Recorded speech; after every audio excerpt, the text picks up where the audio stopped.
Before you apply for a PhD, you need to understand one thing. Not all PhDs are funded, and that is a great deciding factor.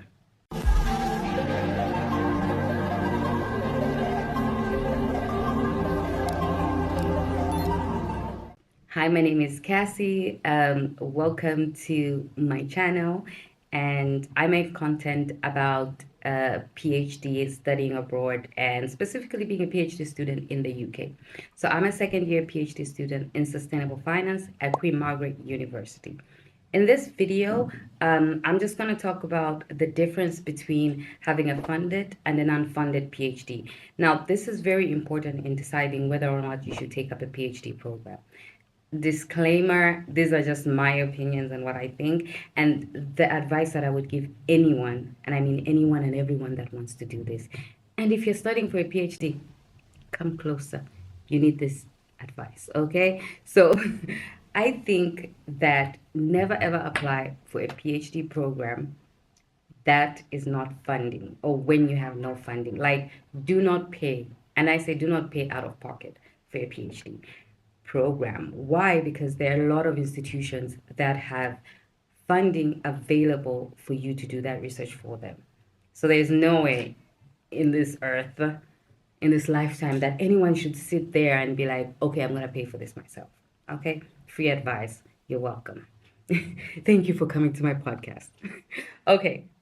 So I do have my laptop with me here, and I'm going to be just looking at it just to see the points that I wrote, because I had to write it down so that I give you all this information that you don't have to go on Google.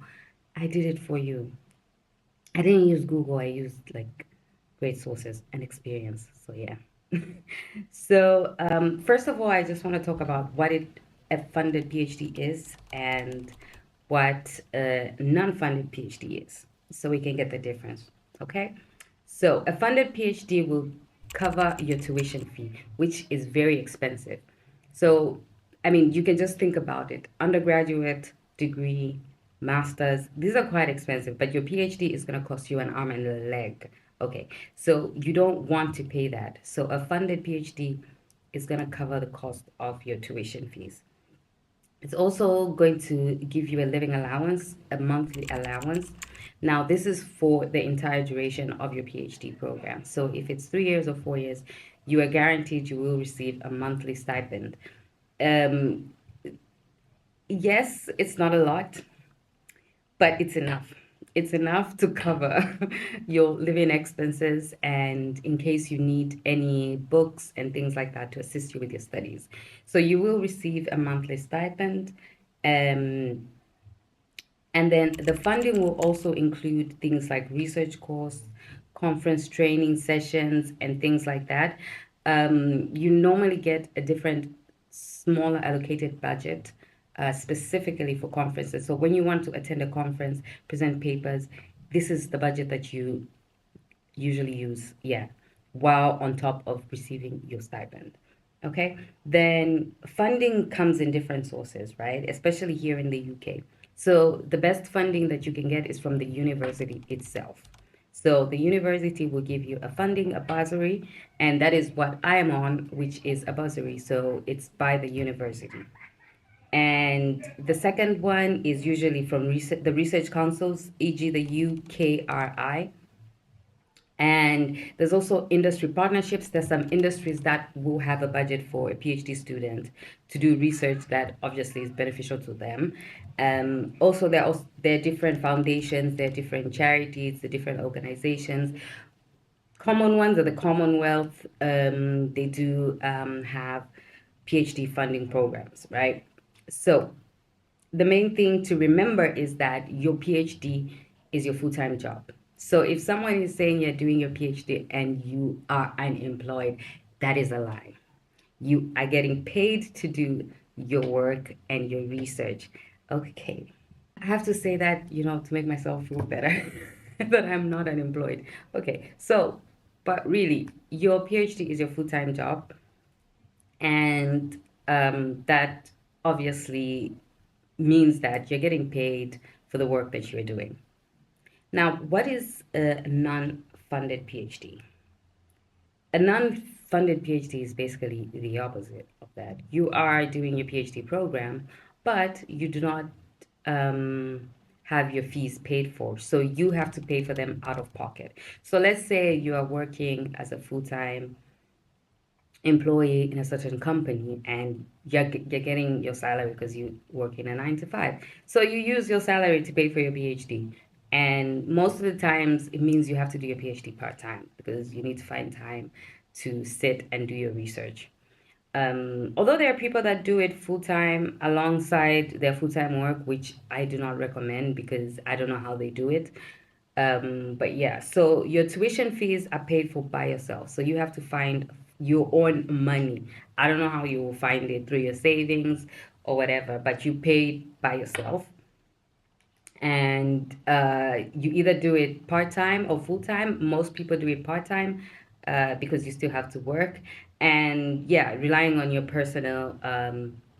This camera is doing something. Maybe I shouldn't be moving around a lot. The good thing about a non-funded is that you can do it part-time, which allows you to do other things. And yeah, it has a negative side of it will take you a bit longer to complete. So yeah, you don't have a salary and you're paying for everything yourself. Even when you want to attend conferences and things like that, you're based most of the times you cover it yourself. So yeah, that's what it means to be a non-funded PhD. Now, when we talk about which one is better, and on these points, I'm basically talking from my own experience and perspective.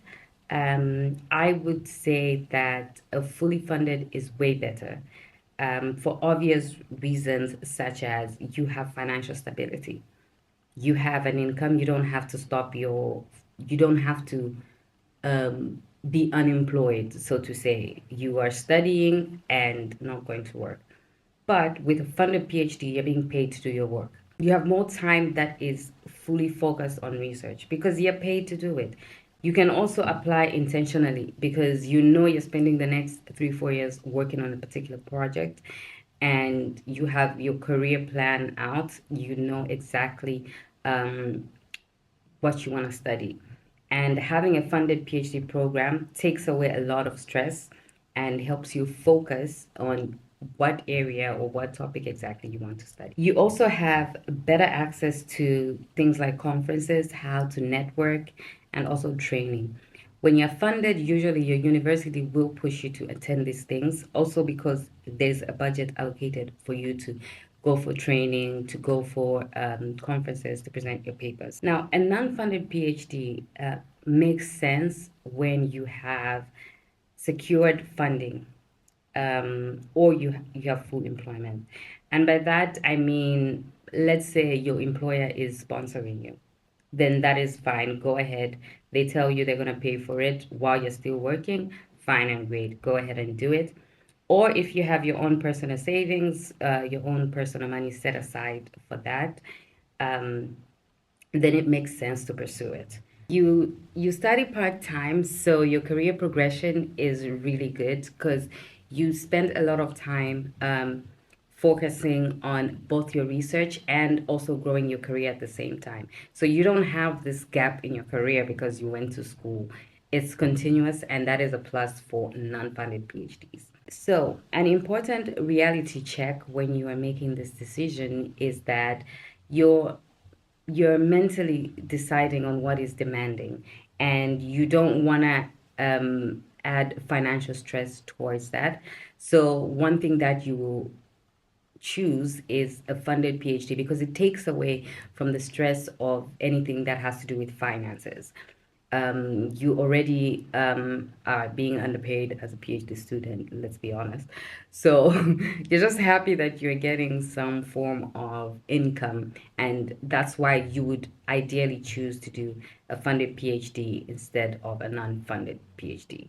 When it comes to looking for funded PhD programs, I am an advocate, and this is not an ad. I just love it because I use the site and it worked for me. It's jobs.ac.uk. I will put it in the description. I'll put the link as well as just put it somewhere here so you can see it. I found my program there and I vouch for it for you to find yours as well.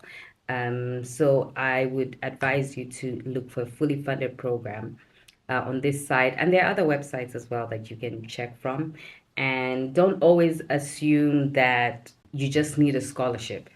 You can just go directly into a funded program that is specifically funded for the PhD, not just applying for a scholarship. Um, Many universities do offer differently funded PhD positions. Some are tied to teaching, marking, and stuff like that. Others are purely research. So you need to check and see which one fits for you. Non-funded PhD should be a strategic backup. I don't know what will lead you in that situation, but it's a backup when you have run out of all options of doing a funded PhD, or because you're in circumstances that don't allow you to do a funded PhD, then go for an unfunded where you pay for it yourself. If you want more honest advice about PhDs, PhD programs, studying in the UK, this right here is the channel for you. I hope you like this content. It was quite short because I just wanted to get straight to the point and just talk about this. People have asked me about it on my TikTok. Go follow my TikTok.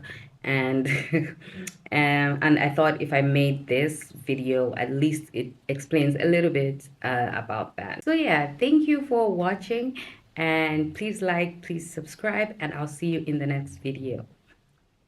Together always. I wish I wasn't afraid of the